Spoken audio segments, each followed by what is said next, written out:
할렐루야. 네, 다 같이 찬송가 323장,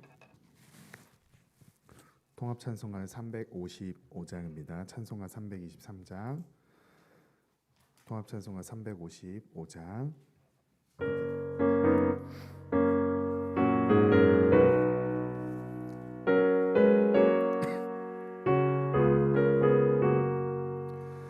푸른마다 나서니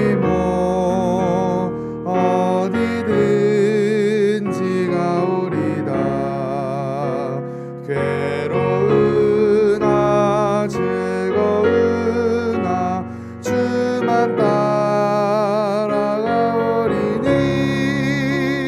어느 누가 막으리까. 죽음인들 막으리까. 어느 누가 막으리까. 죽음인들 막으리까. 하고 골짝 빈들에도 복음 들고 가오리다. 소돔 같은 거리에도 살아간곳 찾아가서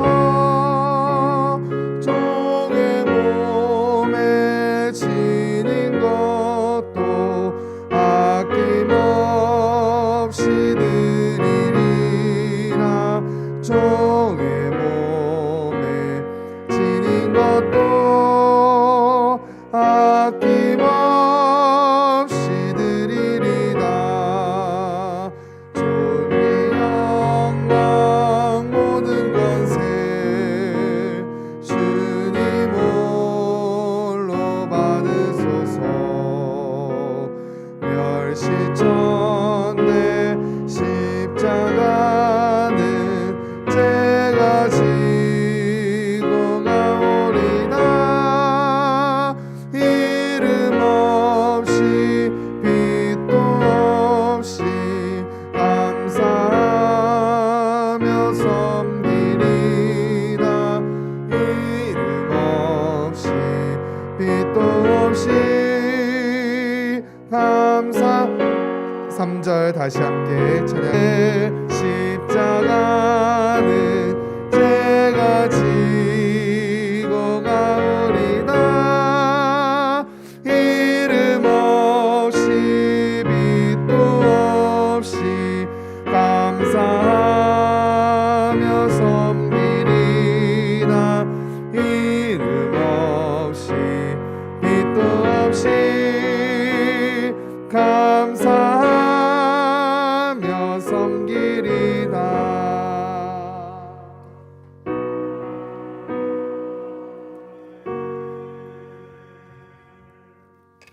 아멘. 하나님 말씀 열왕기상 17장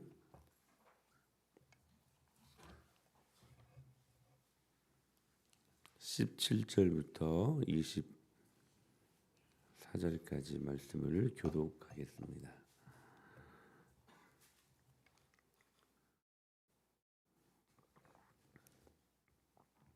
열왕기상 17장 17절부터 24절까지. 이 일 후에 그 집 주인 되는 여인의 아들이 병들어 증세가 심히 위중하다가 숨이 끊어진지라.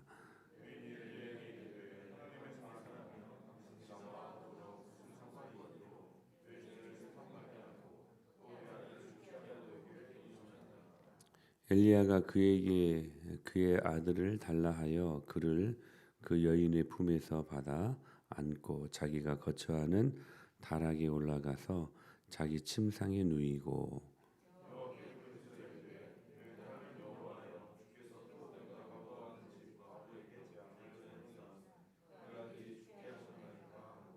그 아이 위에 몸을 3번 펴서 엎드리고 여호와께 부르짖어 이르되 내 하나님 여호와여, 원하건대 이 아이의 혼으로 그의 몸에 돌아오게 하옵소서 하니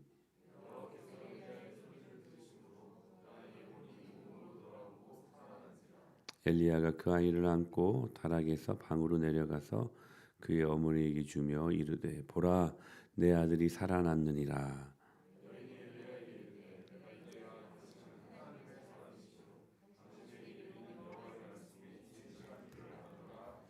아멘. 할렐루야. 우리는 위기를 경험할 때 어떻게 해야 될 것인가? 엘리야의 그 믿음에 대해서 그 답을 우리가 볼 수가 있는데 지금 엘리야가 그 사르밧 과부의 아들을 죽은 아들을 살리는 장면이 오늘 말씀에 기록되어 있는 본문인데요. 위기의 순간에 어떻게 해야 될 것인가? 우리가 많은 위기를 경험하지 않습니까? 그러므로 오늘 이 말씀은 우리들에게 실제가 되는 참 중요한 말씀이라고 생각을 합니다. 이게 참 현실적인 답을 주는 말씀이거든요. 위기 순간에 어떻게 해야 될 것인가? 어제 우리가 말씀을 살폈는데 위기 순간에 우리는 그 문제를 어떻게 해야 된다고요? 객관화해야 될 필요가 있다. 객관화해야 된다.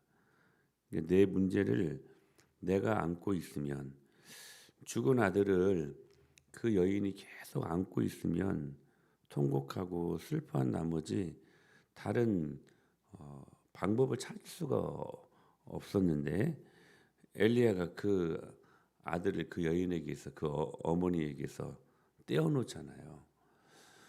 우리 죄성 있는 인간들이 가장 범하기 쉬운 죄가 뭐냐면 위기를 경험할 때 문제를 경험할 때 그 문제를 그냥 안고 있다는 거예요. 그 문제를 계속해서 떼어놓지 못하고 그 문제만 보고 그 문제 안에 갇혀버리게 된다는 사실입니다. 그럴 때는 도무지 하나님이 허락하시는 길과 방법을 우리가 찾을 수 없다는 것이죠. 위기를 경험할 때 어떻게 해야 된다고 그 문제를 객관화해라. 떼어놓으라는 거예요. 누구에게 떼어놓습니까? 하나님에게 갖다 바치라는 거예요. 그 문제를. 그럼 어제도 말씀드렸던 것처럼 내가 내 문제를 안고 있으면 그것이 내 문제가 되므로 그 문제를 누가 해결해야 돼요? 내가 해결해야 돼요. 여러분 우리가 얼마나 많이 어리석고 불안하고 불안전하고 참으로 어리석고 우리가 우리의 문제를 해결할 수 있는 능력이 한 개도 없습니다. 근데도 우리가 막 그 문제를 해결하려고 하니 더 점점 더 막 깊이 그 문제에 그냥 빠져 들어가 버리는 것이죠. 그러나 내 문제를 하나님께 맡기면 객관화하면 하나님께 맡기면 그건 더 이상 이제 내 문제가 아니에요. 이제 그 문제는 하나님께 돼 버려요. 그래서 하나님의 문제는 누가 해결해요? 하나님이 해결하셔요. 얼마나 더 기가 막히게 얼마나 더 완전하게 그 문제를 해결하시겠습니까? 여러분, 여러분의 모든 문제를 위기의 문제를 많은 다양한 문제들이 있지 않습니까? 그걸 주님 앞에 떼어 갖다 드리십시오. 제가 어제도 그래서 설교 말미에 오비영이를 말씀드렸잖아요. 작은 것, 진짜 아무것도 아닌 것이었지만 그러나 허기진 그들의 굶주린 배를 채우기 위한 하나님의 방법은 뭐였냐면 그 작은 것을 쓰시기를 원하셨다는 거예요. 작은 것, 아무것도 아닌 것에 빠져들면 그 아이, 그 도시락을 드린 그 어린 아이 하나만 배도 부르지 않았을 거예요. 그 작은 도시락이었기 때문에. 근데 그걸 주님 앞에 갖다 떼어 드리니까 5천 명을 먹이고도 쓰고도 남음이 있는 풍성한 은혜를 경험할 수 있었던 것처럼 여러분이 지금 기도하고 있는 그 모든 위기의 문제들을 주님 앞에 떼어 갖다 드리십시오. 그러면 주님이 해결하십니다. 두 번째는 뭐냐면 위기를 경험할 때 어떻게 해야 될 것인가? 그러면 어떻게 해야 될 것인가? 문제에 집중하지 말고 문제에 빠져들지 말고 뭐에 집중해야 되냐면 사명에 집중해야 된다는 사명에. 위기 문제를 경험할 때 거기에 갇혀가지고 계속 그것만 보지 말고 그걸 떼어놓고 그건 주님께 맡겨버리고 나는 뭐 해야 되냐면 사명에 집중해야 된다는 거예요. 문제를 떼어놓는 가장 좋은 비결이 뭐냐? 문제는 문제대로 놓아두고 하나님께 갖다 드리고 오히려 사명에 관심 갖고 사명에 집중하는 것이라는 거예요. 20절 말씀 보실까요? 20절 시작.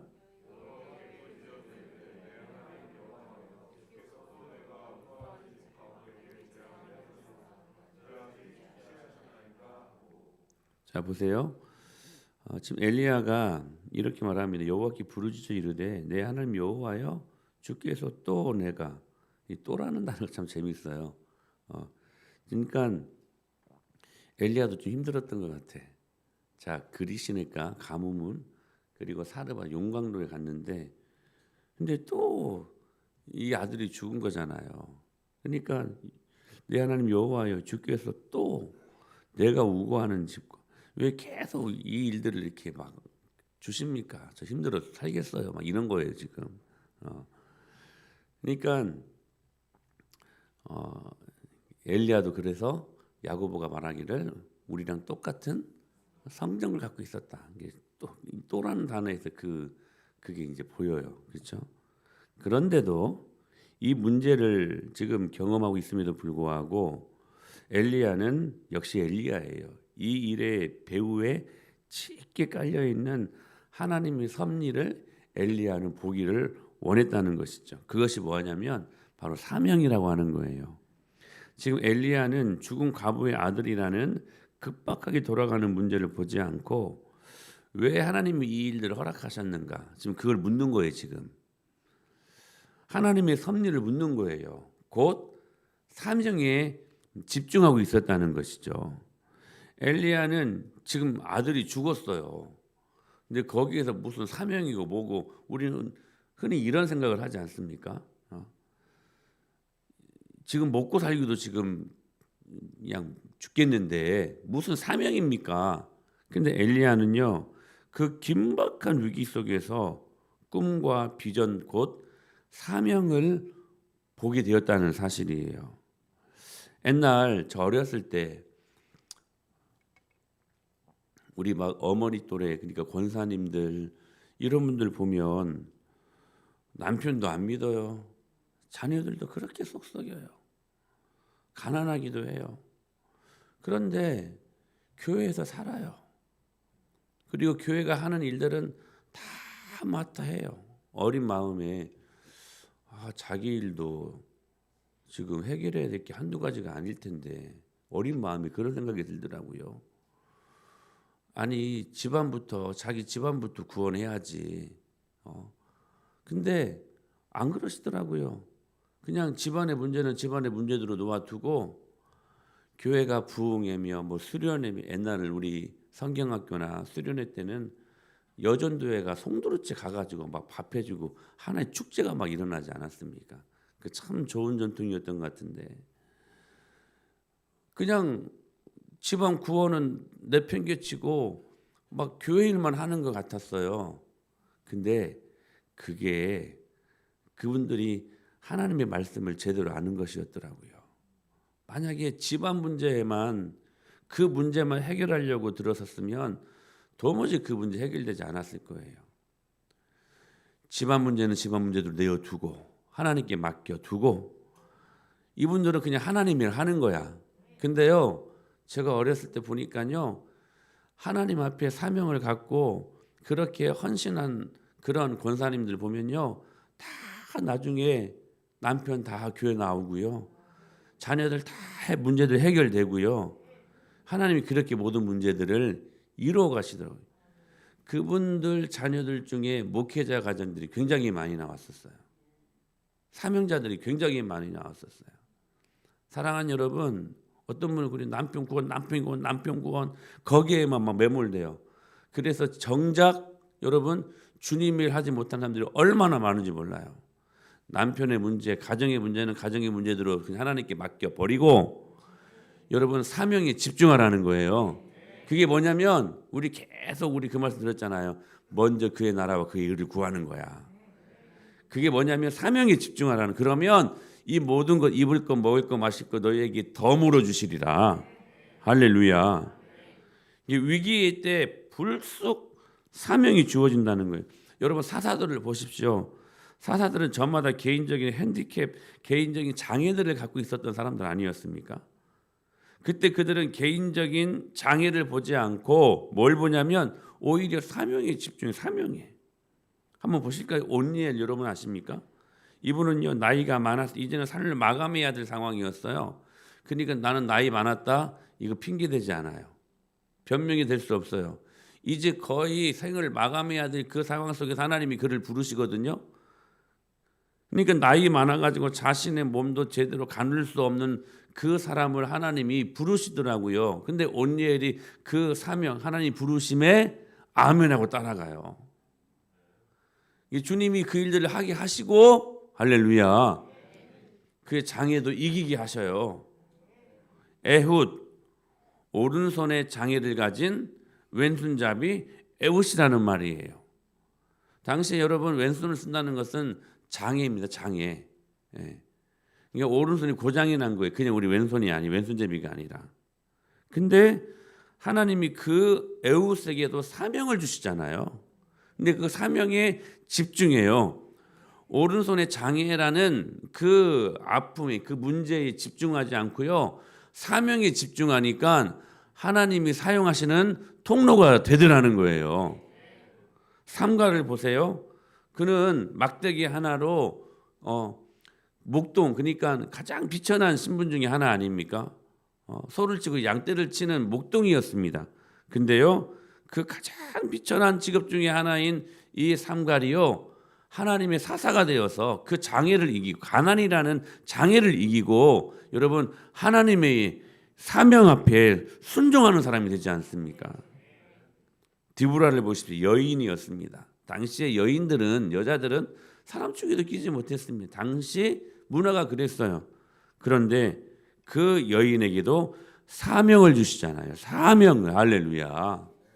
사랑하는 여러분 문제를 경험할 때 사명에 집중하십시오. 흔히 우리는 그러잖아요. 내 문제도 정신을 못 차리겠는데 나 정말 살기 죽겠는데 진짜 내 코도 석잔데 못합니다. 이거 해결하고 할게요. 아니요. 그럴 때일수록 오히려 사명에 집중할 때라는 거예요. 여러분 사명에 매진할 때 답이 보입니다. 기억하세요. 할렐루야. 그리고 또 한 가지 사명을 위해 그때 기도로 목숨을 거는 거예요. 자 위기를 경험할 때 첫 번째는 문제를 객관화해라. 두 번째는 뭐라고요? 사명에 집중해라. 그 다음이 중요해요. 그 사명을 위해서 목숨을 거는 기도가 있어야 된다는 거예요.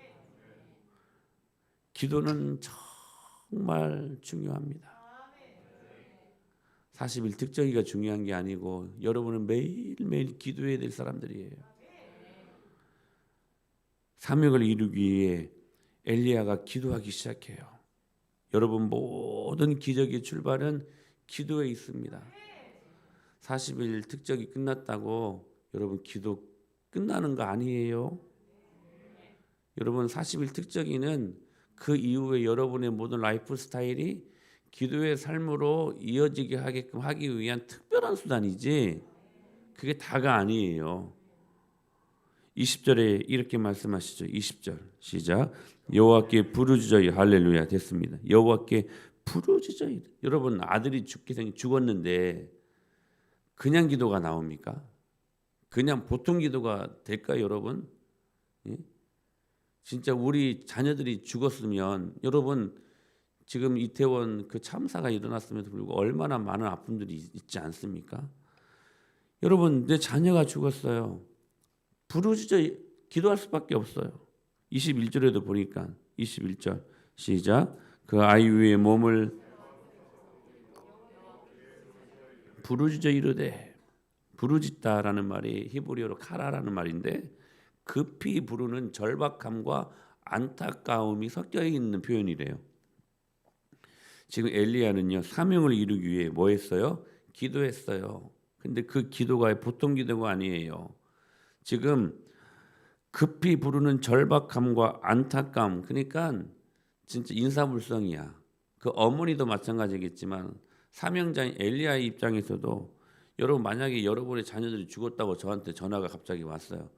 여러분 제가요 똑같이 그 위기를 인식하고 저도 막 진짜 막 미치고 팔딱 뛸 노릇으로 막 부르짖어 기도하지 않겠습니까?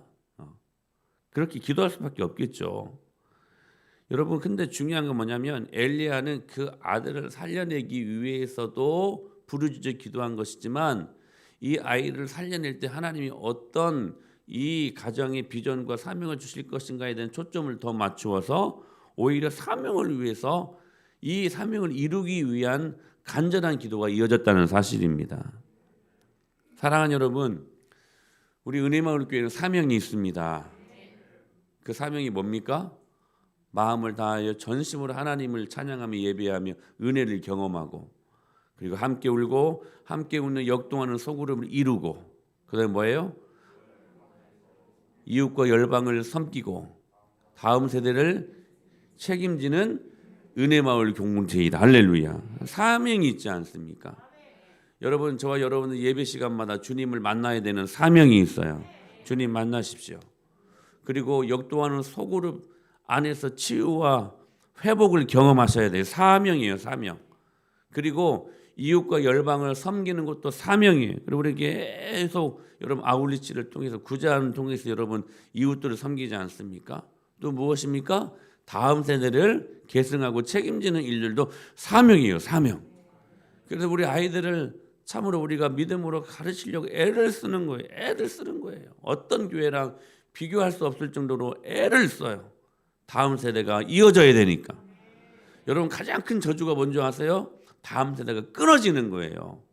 믿음으로 여러분 도통 우리가 정말 간절하게 하나님의 영광을 위하여 이 아이들 믿음으로 진짜 옛날보다 더 배로, 아니 10배로 100배로 이 아이들을 믿음으로 양육하려고 애쓰지 아니하면요, 지금 세대가요, 여러분 다음 세대가 없어질 것 같아. 진짜 그런 여러분 긴장감이 저한테는 있어요. 다음 세대가요, 우리 죽고 다음 세대가 없어질 것 같아요. 여러분 기억하셔요. 그것처럼 큰 저주는 없어요. 그것처럼 하나님 앞에 크게 책망받을 일은 없어요. 나만 예수님 잘 믿고 왔다고요? 안 그래요. 내 자녀들에게 여러분 믿음을 계승시켜야지. 할렐루야. 예수님 재림하시는 그날까지 내 가문이 예수님 있는 가문으로, 예수님 오시는 그날까지 여러분 그 가문이 여러분 존속되어지고 이어져야 되지 않겠습니까? 여러분 그 사명감이 우리한테는 있어요. 그래서 여러분 우리 아이들을 암송시키는 게 보통 어려운 게 아니에요. 엄마들이 진짜 스트레스 많이 받는 거예요. 아이들이 그냥 암송시키면 그냥 따라와서 암송 잘합니까? 안 하려고 하고 막, 그게 여러분 귀여운 죄인들의 모습이에요. 아이들이 죄인들이야. 귀엽지만 죄인들이에요. 하나님의 말씀이 충돌되기 때문에 암송시키는 건 쉬운 일이 아니에요. 하나님 말씀대로 잘 훈육하는 게 결코 쉬운 일이 아니에요. 그러나 값진 일이고 그게 우리에게 사명 아닙니까? 그래서 여러분의 자녀들이요, 마땅히 행할 길을 어렸을 때부터 가르침으로 말미암아 여러분의 자녀들을 복되게 하는 것, 우리들이 어미로서 아비로서 가져야 될 사명이에요, 사명. 할렐루야. 그 사명을 위해 여러분 기도하셔야 된다는 거예요. 기도하셔야 된다는 거예요. 사랑하는 여러분, 예수님도 십자가 사명을 이루시기 위해서 기도하셨습니다. 겟세마네 동산에서 그 사명을 위해 기도하시기를 예수께서 힘쓰고 애써 더욱 간절히 기도하시니 땀이 땅에 떨어지는 핏방울 같이 되더라. 여러분 기도할 때요, 여러분 땀방울이 있어야 돼요. 기도할 때요, 여러분 그렇게 기도하고 계십니까? 저는 요즘 특적이 기도하고 나면 운동이 따로 없어. 여러분 그냥 적당히 여러분 딱 기도 불 딱 증거 놓고요, 저는 여기서 그냥 관장하면서 그냥 대충 기도할 수 있어요. 근데요, 성령님께서 제 마음에 날마다 불을 주셔요. 그렇게 여러분 기도할 수 없기에 정말 그냥 방방 뛰면서 기도해요. 그러면요, 제 몸 안에 땀이 나요. 땀이 흠뻑 서려 있어요. 여러분 기도가 어떤 기도입니까, 여러분들? 땀방울이 서려 있는 기도가 될 수 있기를 축복합니다. 여러분 눈물이 서려 있는 기도가 되십시오. 그리고 피의 흔적이 있는 기도가 되십시오. 간절하게 사명을 이루기 위해서 기도할 때 주님이 그것을 이루시고 하나님의 풍성하신 영광을 따라 여러분의 모든 문제도 이기게 하시고 위기도 걷더니 지나가게 하시고 주님 주신 놀라운 축복을 은혜로 경험하게 하실 것을 믿습니다.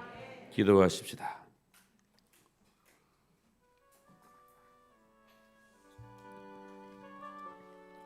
주신 말씀을 믿음으로 받으십시다. 하나님 아버지, 오늘 사명에 집중하는 저희 인생들 되게 하시고 그 사명을 이루기 위해 간절히 기도에 목숨 거는 자들 되게 하여 주시옵소서. 위하여 기도하시고요. 교회를 위하여 기도하실 때 이제 특적이 3일 남았는 하나님 은혜를 부어 주셔서 하나님 아버지 간절히 기도할 때 이 기도의 맛을 알고 하나님과 가까이 하면 내게 복이라고 말씀하셨으니 하나님 아버지, 우리가 주님을 가까이 할 때 주님도 우리를 가까이 하게 하실 것을 믿습니다. 그 주님과 친밀한 교제의 나눔을 날마다 경험하며 하나님의 나라가 우리의 눈에 우리의 귀에 다 들어와서 하나님 말씀 앞에 굽복하고 하나님 말씀 앞에 순종하는 것이 기쁨이 되는 저희들 되게 하여 주시옵소서. 여러 가지 많은 기도 제목들을 위하여 이 시간 주여 한번 힘차게 외치시고 합심하여 간절히 기도하십시다. 주여, 성령 하나님 오늘 우리들에게 은혜와 능력을 부어주시기를